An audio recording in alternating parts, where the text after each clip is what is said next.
২ ফেব্রুয়ারি সোমবার বিকেলে ঢাকার বনানীর ডিওএইচএস খেলার মাঠে তরুণদের সঙ্গে এক চায়ের আড্ডায় অংশ নেন তারেক রহমানের কন্যা জাইমা রহমান।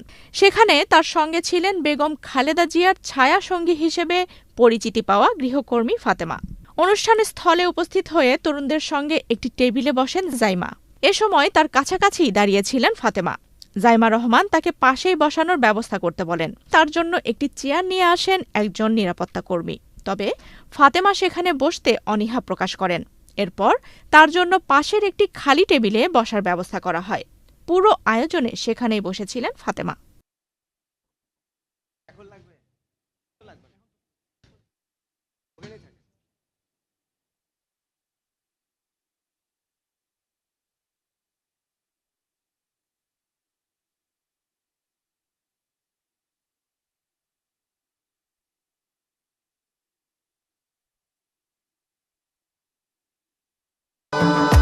ভবিষ্যৎ হোক নিরাপদ, বিনিয়োগ হোক বিশ্বস্ত, আর আমার পছন্দ সল্ট বে।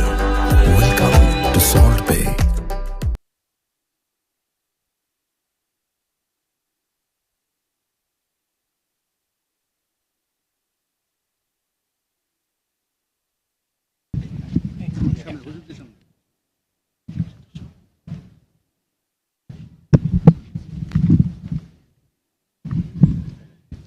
السلام عليكم ورحمة الله.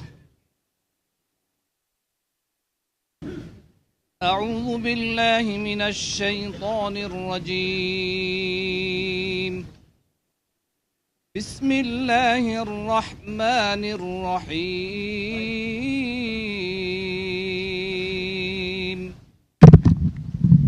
الذين جعلوا القرآن عضين فوربك لنسألنهم أجمعين عما كانوا يعملون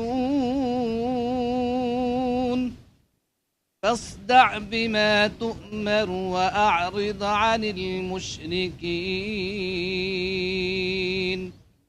إنا كفيناك المستهزئين الذين يجعلون مع الله إلها آخر فسوف يعلمون